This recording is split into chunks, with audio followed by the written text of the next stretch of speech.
cordial saludo.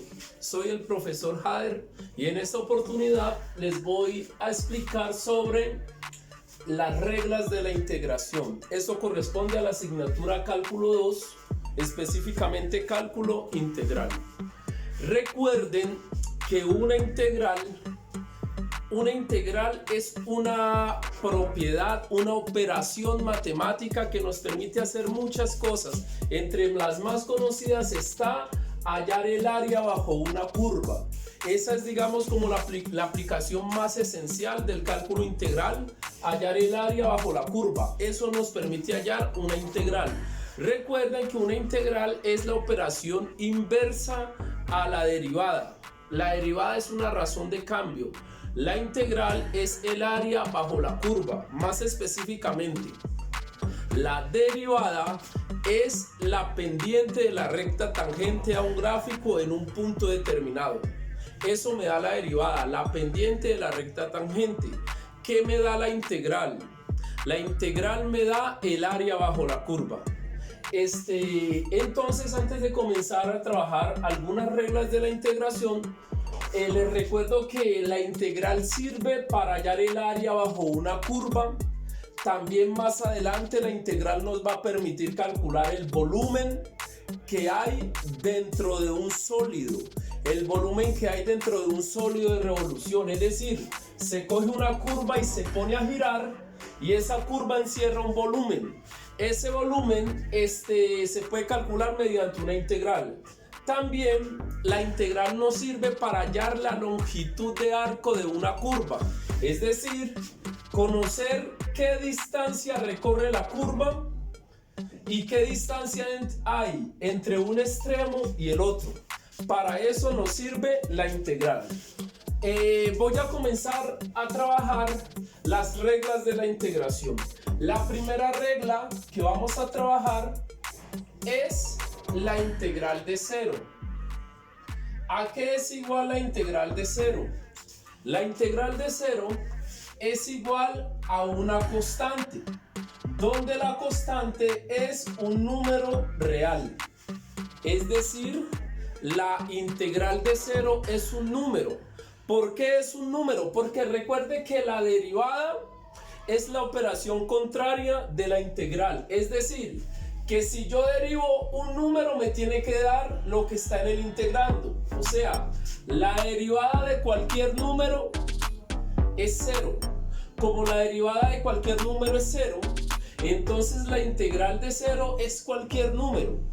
Esa es la propiedad fundamental, voy a decir en este caso que es la primera propiedad, que dice que la integral de cero es una constante. Es decir, la integral de cero es un número, cualquier número que sea real, porque pues este cálculo es cálculo aplicado a los números reales. Hay cálculo aplicado a variable compleja, a otros conjuntos numéricos, pero el de las áreas como tal se aplica al de los números reales. Esa es la propiedad número 1.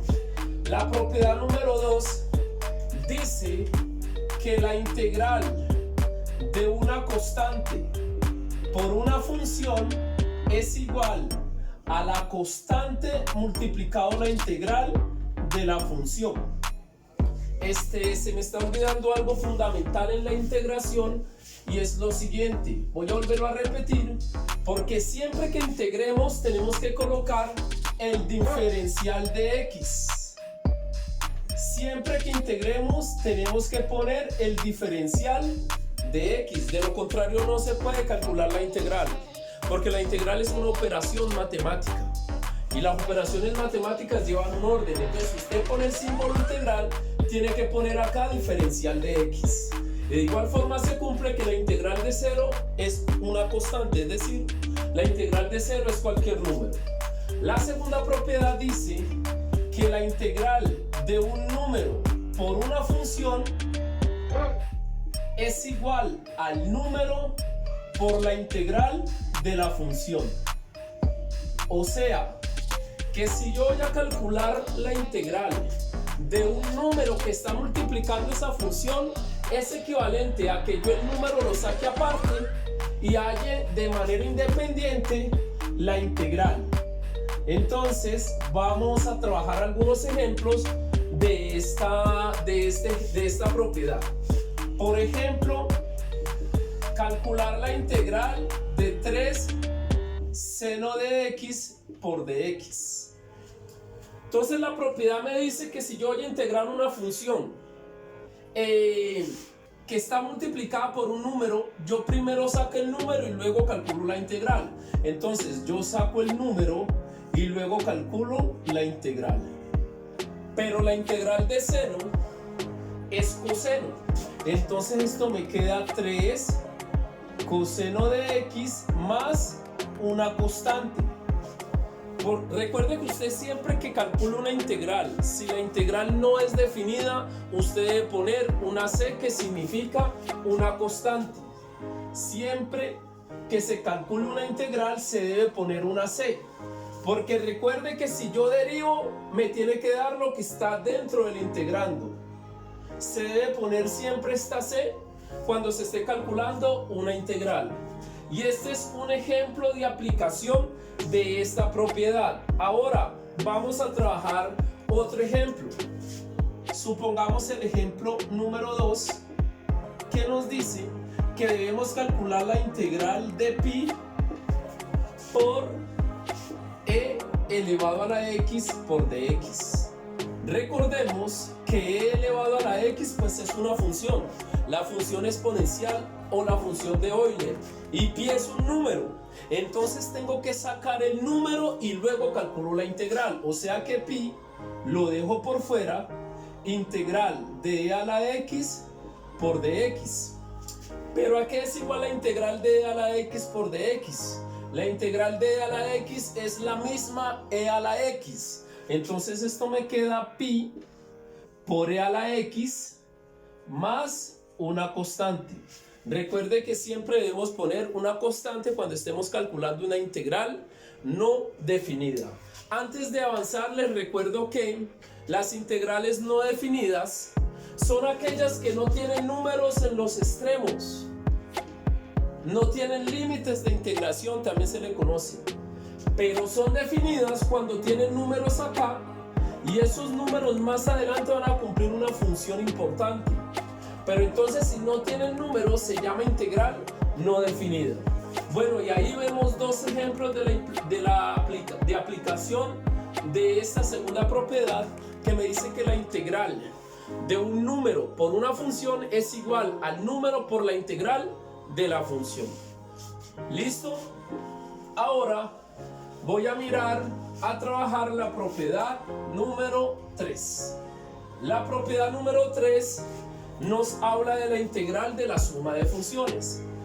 Nos dice que la integral de la función fx más g de x por dx, o sea que la integral de la suma de dos funciones es igual a la integral de cada una de las funciones de manera independiente. Lo explico otra vez. Esta propiedad dice que si yo voy a calcular la integral de dos funciones que se estén sumando, eso es equivalente a que yo calcule las integrales de maneras independientes y luego las sume. Entonces vamos a hacer un ejemplo de esta propiedad. Por ejemplo, calcular la integral de coseno de x más 1 sobre x y todo esto por dx. Es fundamental que siempre se ponga el diferencial. Bueno, como aquí hay una suma de dos funciones, esta propiedad me dice que si yo estoy sumando dos funciones y que si yo voy a calcular la integral de la suma de dos funciones, eso es equivalente a que yo calcule la integral de las funciones de manera independiente, de manera separada.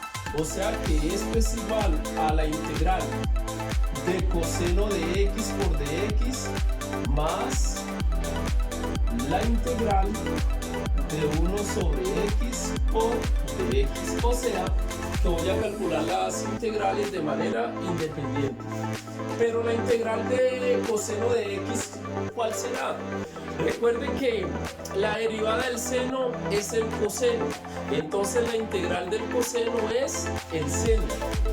La integral del coseno es el seno de x más una constante que lo voy a llamar C1 más la integral de 1 sobre x. Recuerden que la derivada del logaritmo natural de x es 1 sobre x, entonces la integral de 1 sobre x es el logaritmo natural de x más una constante 1. Pero esto es igual a seno de x más logaritmo natural de x más una constante c. Perdón, aquí voy a poner C2 porque no necesariamente esta constante que saqué acá es la misma que saqué en la función coseno. Entonces voy a poner C2. Y en los resultados voy a poner una constante C, donde C lo puedo ver como la suma de C1 y C2. Concretamente lo que estoy diciendo es que la integral de coseno de x más 1 sobre x por dx es igual a seno de x más el logaritmo natural de x más c. Y esta es una de las aplicaciones de esta propiedad que me dice que la integral de la suma de dos funciones es igual a la integral de la primera función más la integral de la segunda función. Ok, esa es la propiedad número 3. Y luego voy a trabajar o voy a explicar la propiedad número 4. La propiedad número 4, en mi opinión, es de las más importantes. Dice que la integral de x a la n es igual a x a la n más 1 sobre n más 1. Esta propiedad, creo yo, además de eso, n tiene que ser diferente de menos 1, porque si n es diferente de menos 1, aquí nos queda 0, y cualquier cosa dividido 0 es indeterminado, entonces n tiene que ser diferente de menos 1. En mi opinión, esta propiedad es fundamental, porque esta propiedad nos va a permitir calcular la integral de cualquier polinomio. Y recuerde que las funciones reales, la mayoría de ellas vienen expresadas a través de polinomios. Entonces es fundamental que se entienda esta propiedad. Entonces esta propiedad me dice que la integral de x a la n es igual a x a la n, pero le sumo 1, dividido la n sumándole 1. Entonces ahora voy a hacer un ejemplo de esta propiedad. Por ejemplo, calcular la integral de x a la 8 por dx. Aquí se me había olvidado el dx, lo pongo, y acá se me había olvidado poner la c, la pongo. Recuerde que el diferencial de x es fundamental ponerlo, y también es fundamental poner la c después de que se calcula una integral. Por ejemplo, la integral de x a la 8. Recuerde que el número que está acá arriba es la n. Y me dice que cuando yo calculo esta integral es igual a poner la misma x, pero a la x le sumo 1. O sea, al 8 le sumo 1. Sobre 8 sumándole 1. Y esto me daría x elevado a la 9 sobre 9. O sea que la integral de x a la 8 es x a la 9 sobre 9. Es fundamental que visualicemos y entendamos las propiedades de la integral. ¿Listo? Voy a hacer un repaso y un recorderis de las operaciones. Que la integral de 0 es cualquier número, que la integral de un número por una función es equivalente a sacar el número y luego hallar la integral, que la integral de la suma de dos funciones es igual a la integral de cada una de las funciones de manera independiente, pero debo sumarlas. La propiedad número 4 dice que la integral de x a la n por dx es igual a x a la n más 1 sobre n más 1. Recuerde que esta es fundamental porque nos permite calcular la integral de cualquier polinomio. Listo, esas son las 4 operaciones fundamentales que quería explicarles. Y ahora voy a hacer un último ejemplo del cálculo de una integral. Listo, vamos a hacer un último ejemplo. Ya se explicaron las propiedades de la integral. Con ejemplo, ahorita vamos a calcular una integral. Entonces, por ejemplo, calcular la integral de x elevado a la 3 más x elevado a la 4 más 1 sobre x más coseno de x, y todo esto por el diferencial de x. Recuerde que siempre debemos poner el diferencial de x. Entonces, según una de las propiedades que vimos, dice que la integral de la suma de funciones es equivalente a que yo calcule la integral de manera independiente. O sea que esto es igual a la integral de x a la 3 por dx más la integral de x a la 4 por dx más la integral de 1 sobre x por dx más la integral de coseno de x por dx, y calculo las integrales de manera independiente. Entonces, la integral de x a la 3 es x a la 4 sobre 4 más la constante 1. Recuerde que siempre agregamos una constante. Más la integral de x a la 4 es x a la 5 sobre 5. Recuerde que sumo 1. 4 más 1, 5. Y este mismo 5 lo pongo abajo. Más la integral de 1 sobre x, recordemos que es logaritmo natural de x. Más la integral del coseno, como ya lo había dicho, es el seno. Se me olvidó poner las constantes aquí, un momentico. Acá coloco más una constante 2, más el logaritmo natural de x, más una constante 3, más la integral de coseno es seno de x, más una constante 4. Y de manera general, esta integral me daría x elevado a la 4 sobre 4 más x elevado a la 5 sobre 5 más el logaritmo natural de x más el seno de x más una constante c, que es la suma de C1, C2, C3 y C4. Ok, caballeros, pues y damas, esa era la explicación que quería dar en el día de hoy correspondiente al cálculo integral, reglas de la integración. Recuerde que si usted es un amigo mío o un estudiante mío o fue un estudiante mío, por favor en los comentarios mande un saludo para identificarlo. Suscríbanse y compartan el video. Que estén muy bien. Dios los bendiga.